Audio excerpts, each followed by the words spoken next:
es una comunicación con Brasil, porque tenemos temas muy interesantes para tratar. Bueno, en este contexto de pandemia hay temas inevitables que abordamos día a día y es bueno cuando uno tiene voces desde otros lugares. Por eso aquí en La Vive queremos, hacerles una presentación. Ya estoy marcando, ya estoy haciendo esta llamada para, ver cómo podemos contactarnos. Vamos a subir un poquito la cortina y ya tenemos en línea, vamos a estar saludando. Hola, hola. Estoy aquí en línea, ya decíamos, una llamada internacional, tenemos con Brasil, vamos a estar saludando. Aquí dicen hola, bueno, les vamos a dejar que digan hola, como están diciendo, porque es una llamada telefónica, y los vamos a presentar. Ahí van a enterarse a quién tenemos del otro lado de la línea. Aquí. Hola, buenas noches. Hola Justina, hola Horacio, y así informalmente los presento, pero tengo que decir que tengo en la línea a Justina Telechea, máster en Administración, investigadora en el Observatorio de la Sociedad Postpandémica, y a Horacio Nelson, profesor de la Universidad Federal de Bahía, doctor en Administración, ingeniero por la PUC de Río de Janeiro, investigador del Observatorio de la Sociedad Postpandémica, escritor de las novelas Espejo en pedazos y Vanidad y el tiempo.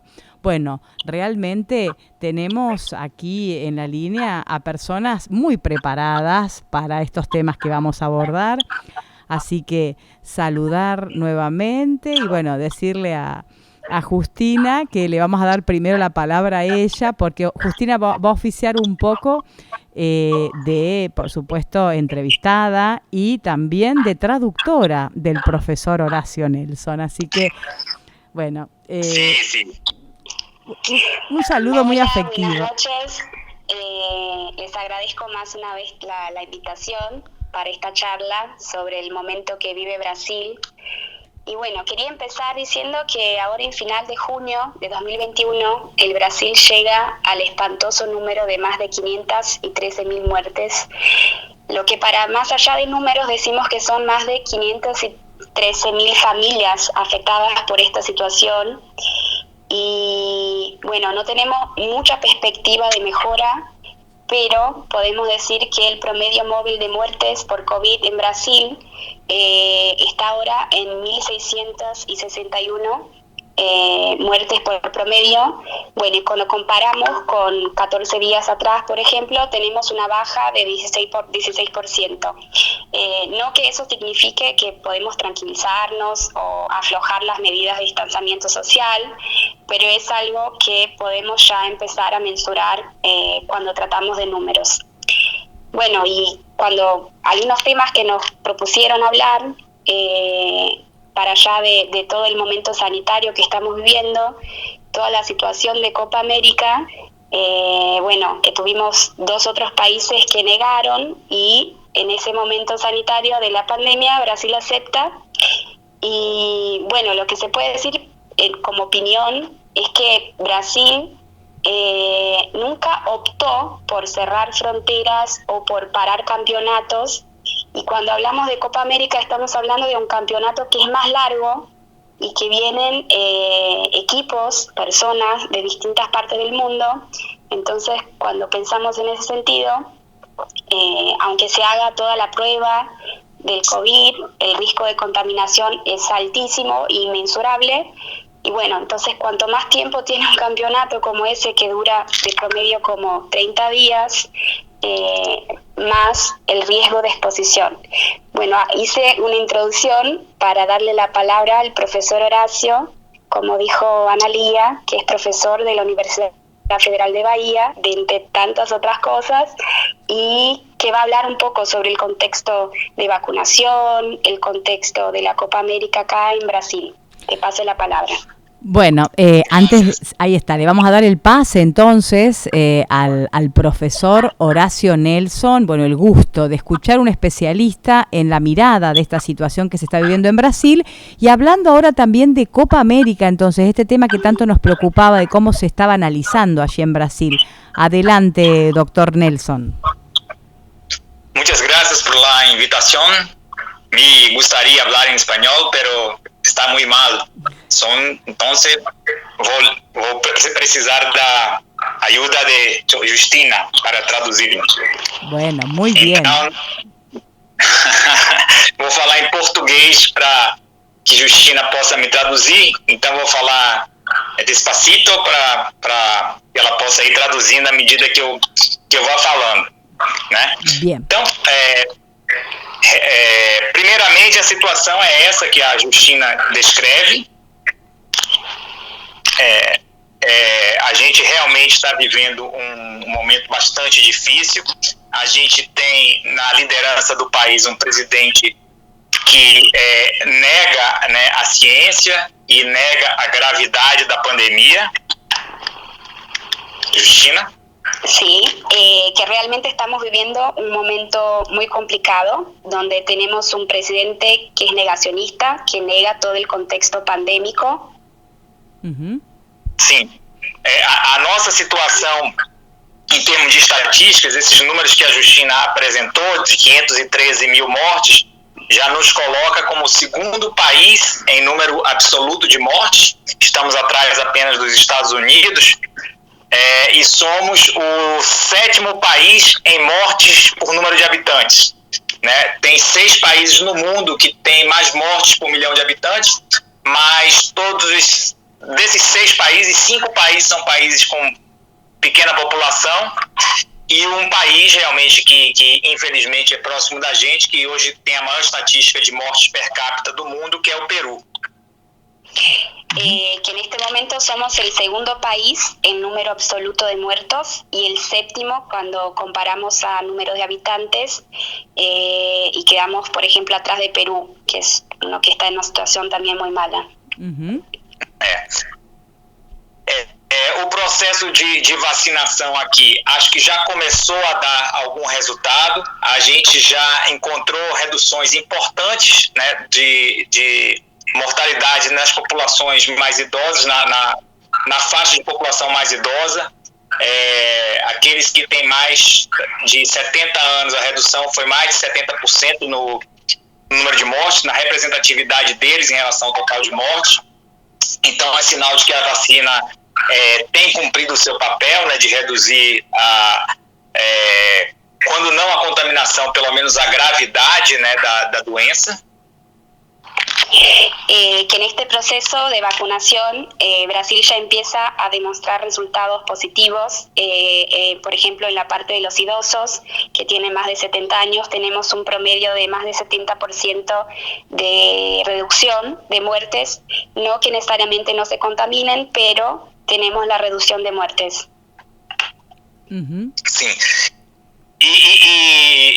eu particularmente nesse momento tenho investigado juntamente com um pesquisador amigo alguma explicação para essas taxas de variação de mortes. Nesse momento eu não estou verificando a variação nessa taxa de mortes entre países, mas entre municípios no Brasil. Que en este momento el profesor Horacio está haciendo investigaciones de los promedios de muertes, de las variaciones de muertes, no está haciendo todavía de otros países, pero internamente en Brasil, lo que justifica las tasas de muertes. Sim, e entre as variáveis que se mostraram importantes para influenciar essa taxa de variação, a gente tem dados como a população, o tamanho da população, o PIB, né, o Produto Interno Bruto, o percentual da população com mais de 60 anos, o fato do município pertencer ou não a uma região metropolitana, a densidade demográfica e aí talvez a variável que tem um poder de explicação enorme, que é o percentual de votos dos habitantes do município no então candidato Jair Bolsonaro. Ou seja, aqueles municípios que têm mais eleitores de Jair Bolsonaro são também aqueles municípios que têm mais mortes. De entre las variables de esa investigación que está haciendo ahora, se destacan el tamaño de la población, la renta per cápita, la población que tiene más de 60 años, si el municipio es o no es de la región metropolitana, la densidad demográfica y una variable muy interesante que es la cantidad de personas en el municipio que votaron el actual presidente, para hacer un análisis si esas ciudades, si esos municipios tienen un índice más alto o no de muertes. Sim. Então, o que se verifica é que municípios que votaram em maior proporção em Jair Bolsonaro, eles são mais negacionistas e, portanto, as pessoas usam, menos pessoas usam máscaras e menos pessoas cumprem o necessário distanciamento social. Que lo que se nota y ya se empieza a comprobar con esa investigación es que en esos municipios que tienen una tasa más alta de votos en Bolsonaro, la población de manera general es más negacionista, no sigue las normas de distanciamiento social y bueno, ya se empieza a notar también un número más grande de muertes. Na verdade, o Brasil começou os primeiros 30 dias da pandemia muito bem. Com medidas de distanciamento, funcionamento. Os pesquisadores, eles faziam previsões nas semanas iniciais e as previsões deles não eram atingidas porque a gente tinha menos mortes do que o esperado. A partir do segundo mês, o presidente Bolsonaro demitiu o ministro da Saúde, né, acabou o ministro da Saúde saindo, e aí a política negacionista começou a dar mais espaço, e o fato é que desde o segundo mês a gente nunca teve um lockdown de fato. Y lo que se nota en esa averiguación y en otras es que el Brasil empezó los 30 primeros días muy bien, pero y que incluso en esos 30 primeros días los especialistas hacían previsiones y que no lograban una buena previsión porque teníamos menos muertes de del previsto. Pero a partir del segundo mes, que ya empieza Bolsonaro a demitir, a sacar al ministro de Salud y otras cosas más, ya empezamos a evolucionar de manera negativa en relación a todo el contexto pandémico. Sim. E falando um pouquinho sobre a Copa América também, né, a gente já tem até o momento 190 casos de Covid, né, entre os participantes do evento. É importante dizer que esse é um evento que não é um evento regular, né? Por exemplo, a gente está assistindo agora a Eurocopa. A Eurocopa ela acontece de 4 em 4 anos, então ela acontece sempre 2 anos antes da Copa do Mundo. Ela não aconteceu em 2020 e está acontecendo agora em 2021, o que de alguma forma atende a um calendário planejado, né, de você ter uma Copa continental acontecendo com um intervalo de tempo já previamente definido. No entanto, aqui a Copa América ela acontece de uma forma meio errática, né? Não é uma forma sistemática. A gente teve Copa América em 2015, teve em 2016, teve em 2019. Não havia a menor necessidade da gente ter uma Copa América em 2021. Y hablando un poco ya del contexto de Copa América, ya tenemos dentro del campeonato 190 casos testados y confirmados, y cuando el profesor hace un comparativo entre la Eurocopa, que es algo que ya tiene un calendario establecido y como algo un poco más organizado, y cuando comparamos a Copa América, no tiene un calendario tan organizado o no sigue el tiempo de ejecución del campeonato, entonces es como que era algo que podría haber sido mudado de fecha, aunque tengamos el contexto de que tendría que haber ocurrido en 2020, de que otros países ya lo habían negado. Existe el contexto de que Brasil, ahí estoy haciendo también una parte de visión mía también, de que Brasil ya había sediado la Copa América en 2019, entonces como que tendría lo que se justifica, que tendría la estructura, tendría la competencia para coordinar un campeonato como esse, pero a nível social não se justifica. Perfeito. E tem um detalhe também, né? Na verdade, o presidente Jair Bolsonaro, ele vive em conflito constante com toda a grande imprensa brasileira, e de uma forma muito especial com a Rede Globo. E aí os direitos de transmissão da Copa América foram para o SBT, e a televisão SBT, que é uma rede de televisão, ela na verdade pertence ao sogro do ministro das Comunicações. Y bueno, en ese contexto también de la Copa América, el presidente Bolsonaro vive, que es algo que seguro también se discute mucho en Argentina, en conflicto con la prensa.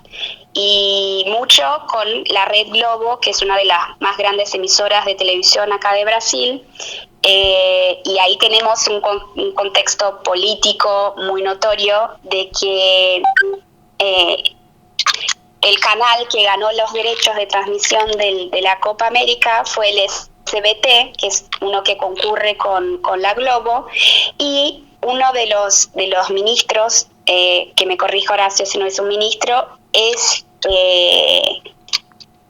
tiene parentesco, o sea, el dueño de la emisora es el suegro de uno de los ministros, entonces es como que tenía un interés de transmisión de la Copa América con gente de gobierno, sería algo como eso.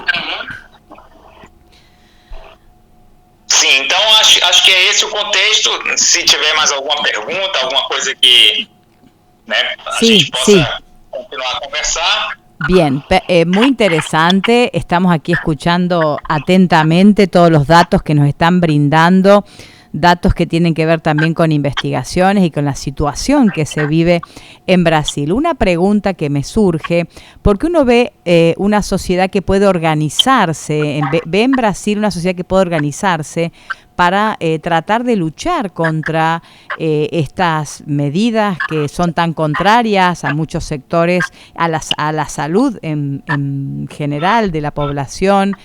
Seguramente hay sectores, organizaciones, sectores de la oposición o desde el mismo poder legislativo. ¿Cómo se organizan para oponerse a estas medidas del presidente Bolsonaro? Yo voy a empezar la respuesta y después le paso la palabra al profesor Horacio. Sí.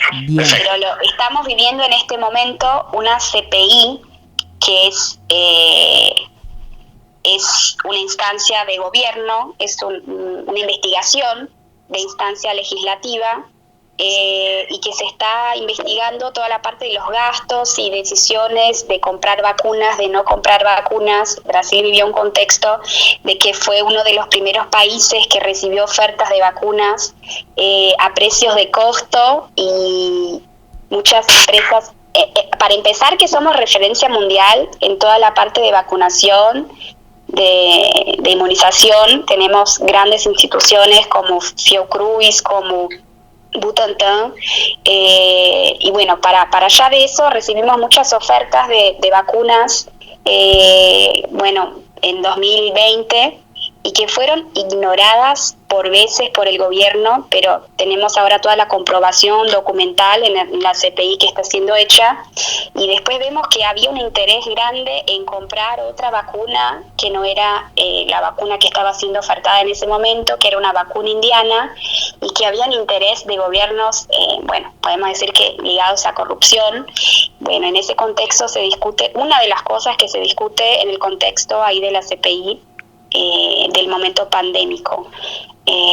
Bueno, instancias sí se organizan, tenemos la propia población que se organiza, pero en un país donde tenemos el presidente que nega toda la situación y que insiste de manera fuerte. Ahora hace 2 semanas hizo además de pedir que las personas vayan a la calle, de decir que no usen máscara, de pedir que el ministro haga un acto para que las personas que se vacunaron no usen más máscaras, hizo no sé, no me viene la terminología en español, pero hizo una paseata de motocicletas en que, además de aglomerar un montón de gente, causaron accidentes graves. Es lo que estamos viviendo en Brasil, es lo que te puedo decir en resumen, que no vemos mucha evolución en el sentido de gobierno, en el sentido de acciones articuladas, que es un poco de lo que hablamos en la otra charla que tuvimos. Sí. Pero le paso la palabra también a Horacio, a ver si quiere complementar algo. Sim.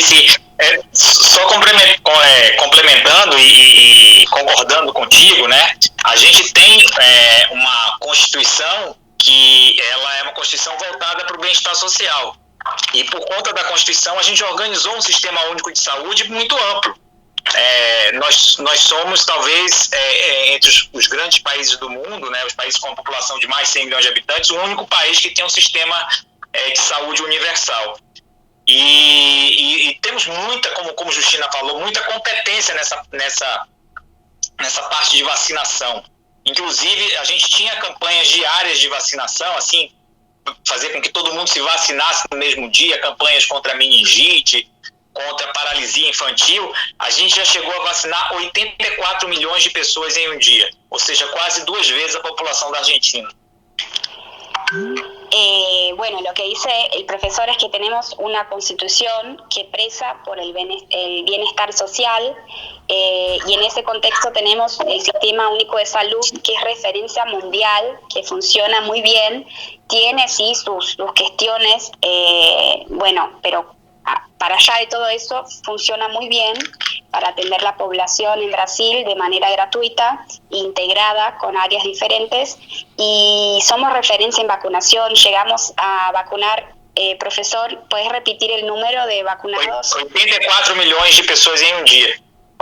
Ya llegamos a vacunar 84 millones de personas en un único día, y somos referencia en vacunación de fiebre amarilla, meningite, entre otras tantas. No me acuerdo bien la fecha, pero cuando hubo el susto de H1N1, fuimos referencia también en vacunación. Rápidamente el gobierno se organizó para desenvolver o comprar las vacunas, y vemos que en un contexto obvio diferente, pero que podría haber sido organizado de manera más distinta e integrada, no pasó ahora.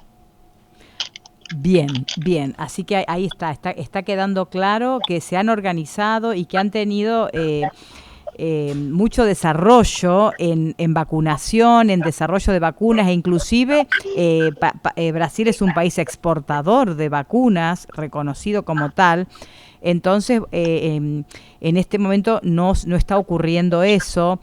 Sin embargo, están trabajando también, ¿no?, en la cuestión del desarrollo, de la investigación en materia de vacunación, de desarrollo de vacunas. Sí, tuvimos una vacuna que fue desarrollada por el Butantan en parcerías con otras instituciones internacionales, y que ya están aprobadas y ya están siendo usadas acá en Brasil. Tuvimos en contextos universitarios el desarrollo de, no me viene la palabra en español, pero de pruebas de testaje rápidos, sí, y que también están siendo utilizados acá en Brasil de manera muy efectiva, y muchas investigaciones a nivel federal, y que bajan también para las universidades estaduales, en parcería también con otras universidades internacionales, no solo de la vacuna, pero de todo el contexto de traumas consecuentes del COVID y otras cosas más. Uh-huh.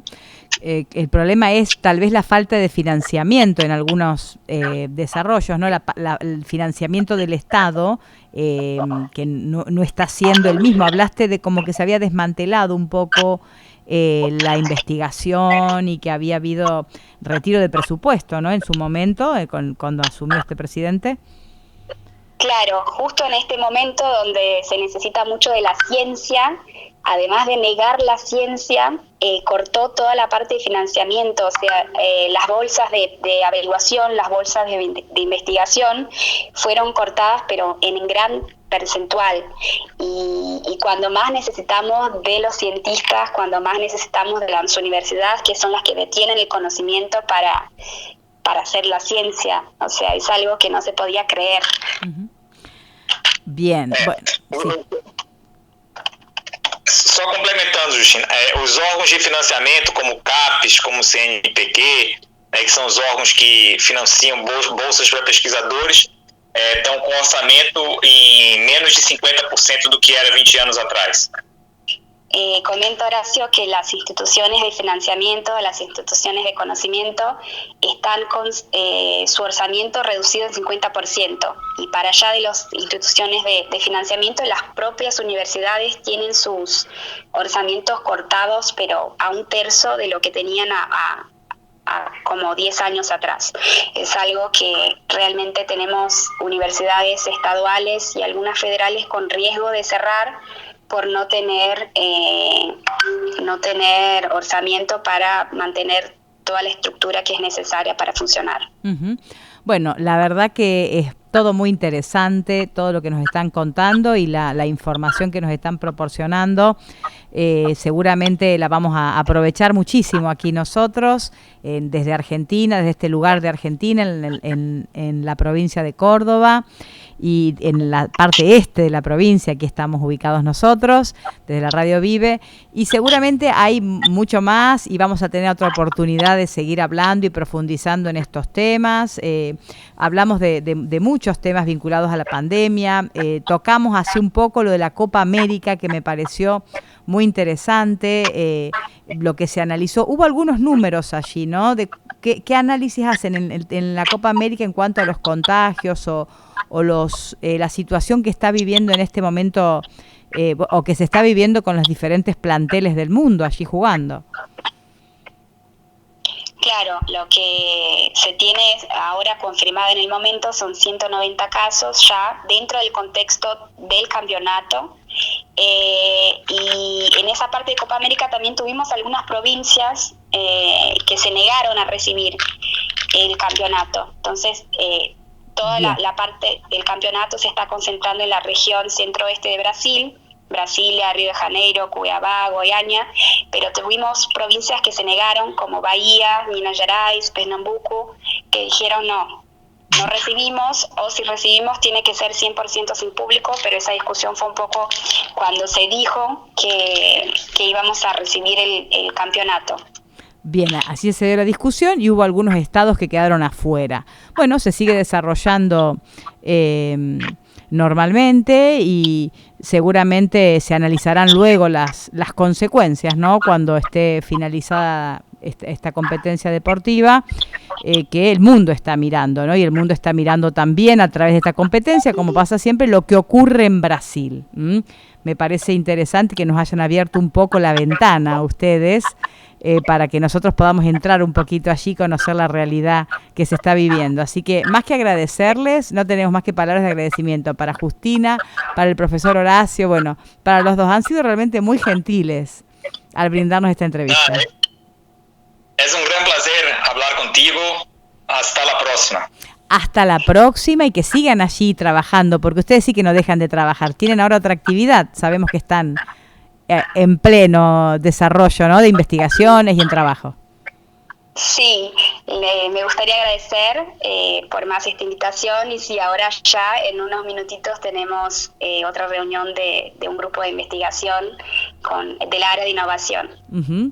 Bueno, muchas gracias y adelante con todo el trabajo que hacen y nosotros, por supuesto, aquí dispuestos a también estar participando de una manera que es en la difusión de todo lo que ustedes logran investigar. Muchas gracias a los dos. Muchas gracias. Te agradezco. Buenas noches. Buenas noches. Hasta luego.